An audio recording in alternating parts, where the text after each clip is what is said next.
like to tell you a few things about our first, your first home run, your first touchdown, maybe your first kiss.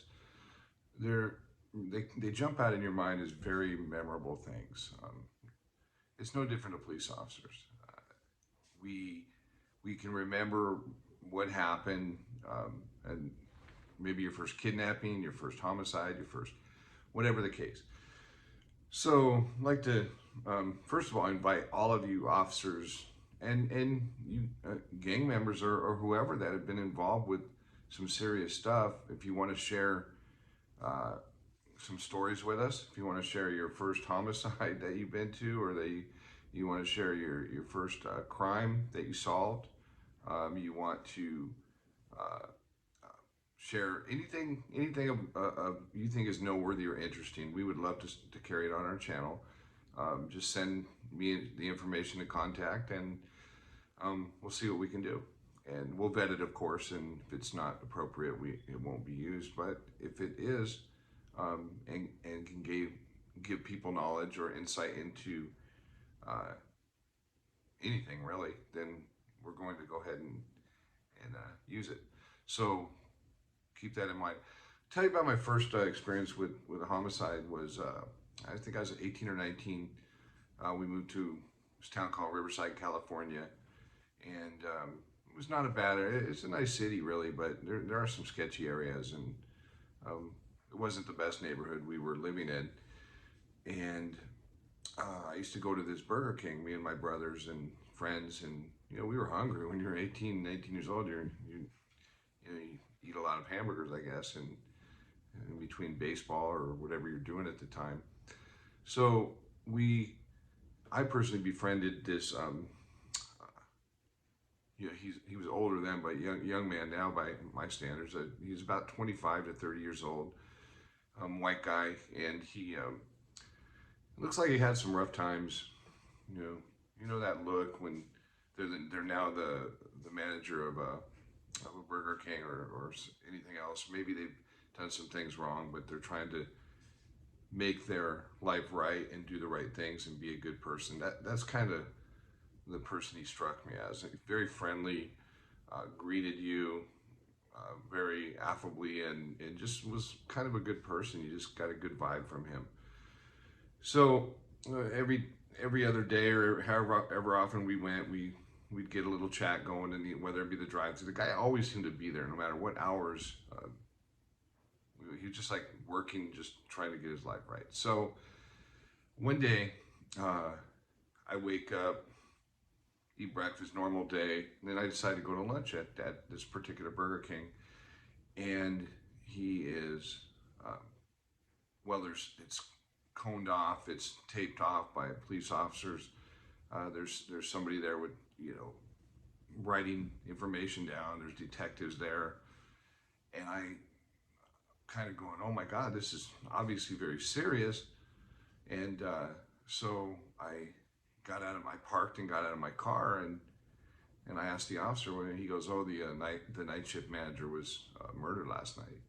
He probably told me too much information, but he was a nice officer, and I was very polite and respectful. And I go, well, what happened? He goes, well, he was killed with a shotgun, and it's not a pretty sight. Wow. So my first real experience with death or homicide or whatever at that age, or any age really, and so I was kind of bothered by it for a little while, and then kind of went on with life. And so fast forward, I guess 25 years, right? And I'm a police officer at this time at the Santa Ana Police Department, and I would read my local paper, which was the Riverside Press, and there was this little teeny article, and it said that in 1982 or 83, whenever it was, there was a shotgun murder at the Burger King, and they extradited the guy from like Louisiana, or a southern state. And what had happened was this guy that killed him told the story. He went in to rob the place, and the guy goes, look, you don't want to ruin your life. I've been down that road. And he goes, here, I know you're hungry. He tried to feed him. He tried to give him some burgers and fries. And then this guy got really upset and just lifted up the shotgun. Boom. And he killed the cashier, the clerk, and the manager. And the rest of his days up until this article, he's been tormented by something at night, nightmares, just excruciating nightmares, wake up screaming. Every night he couldn't get it out of his head. So finally he walked into a police station in Louisiana. He turns himself in. They verify that this indeed happened. They extradite him to California, where some liberal judge probably gave him 5 years. I don't know what the sentence was, but anyway, it was, if I hadn't read that article that particular day, that little teeny article, if I had missed that paper that day or whatever, I would have never known. Which brings me to the reality of police work. Everybody thinks we know every detail. Well, you start off by thinking that's going to happen. You go to a murder scene, you go to a violent scene, but pretty soon they start piling up on each other. So you wonder what happened to John Smith, when he killed that guy. But a couple months later, you've got 100 John Smiths that are in your mind. So you just kind of get this mentality of handle the next call, and it's also a way to stay safe, because you're more focused on that call. Which leads me to my first homicide when I was on the job, and it was probably a few weeks in, and I was training with a great training officer named Mike Gorzeski, and we were on some call at this big apartment complex called the Fairview Villas, and what happened was we heard shots fired. Of course, the radio went out. People were calling in, so we ran over to the place where we heard the shots, and we saw two males. They were obviously together.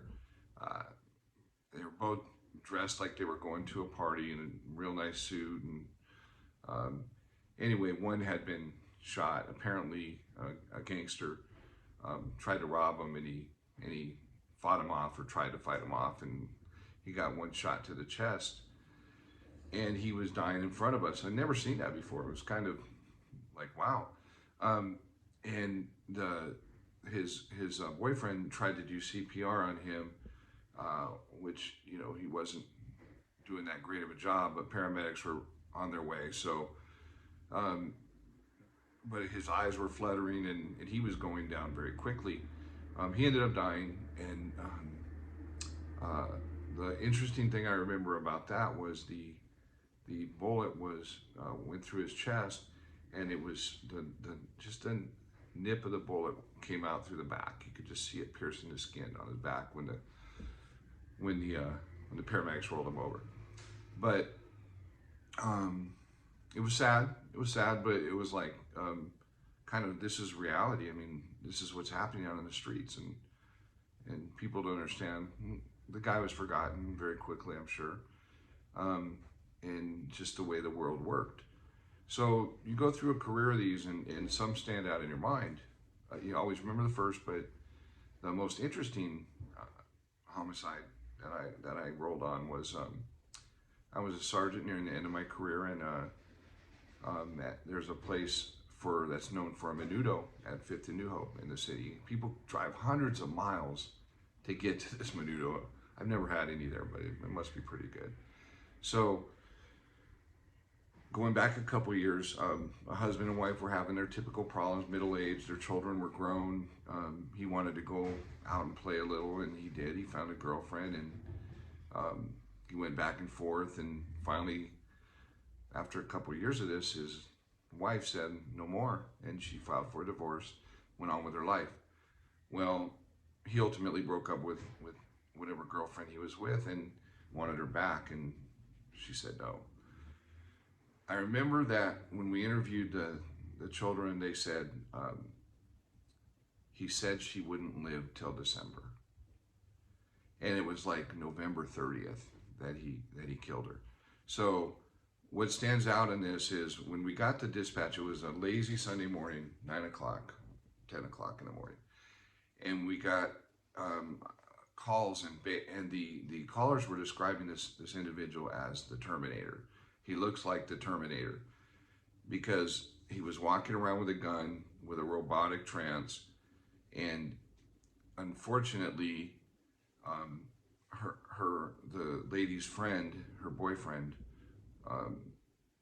was from New Jersey, and after church, they decided to go get a bowl of menudo before he took off back to New Jersey. That bowl of menudo was very costly, as that this is where the attack occurred. Busy parking lot, just craziness occurred, and he shot her, then shot him. He fell through a glass window of a bakery, came back, reloaded. He had a revolver, shot her again, and then shot him again. The fire department was literally across the street. Once the fire guys heard the shots, they were looking over the fence, watching this unfold. It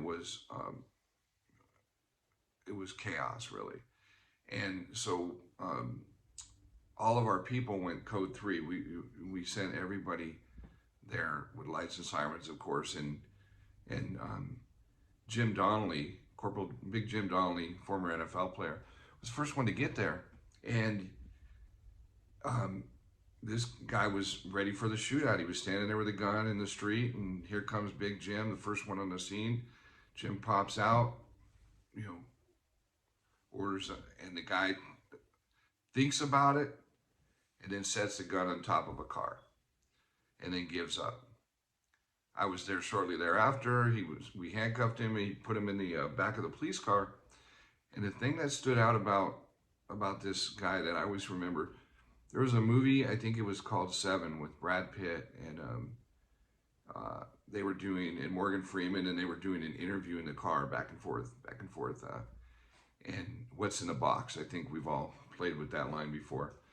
But that's how the guy was when we were getting info. We wanted to know if he dropped any guns for safety, if he fired any other rounds. So we look for other victims that in houses or any nearby places, hoping he would just give us a little bit of a statement to maybe secure, and so make sure no children get hurt with like I said, with an errant gun in a gutter somewhere that we didn't know about. So he kept asking, is she dead? Is she dead? And we kept trying to ask him questions, but he just kept repeating that over and over and over again. Very cold individual. And he ended up going to trial, and I think he got life in prison. But really callous crime. And jealousy, they had the restraining orders. None of it worked or helped. Anyway, that's probably there's a lot of weird ones out there. But anyway, if you have any stories of your own, or please send them in. And hope you enjoyed this segment. It's a little interesting. And you take care. Breaking Bread, I'm out. Bye.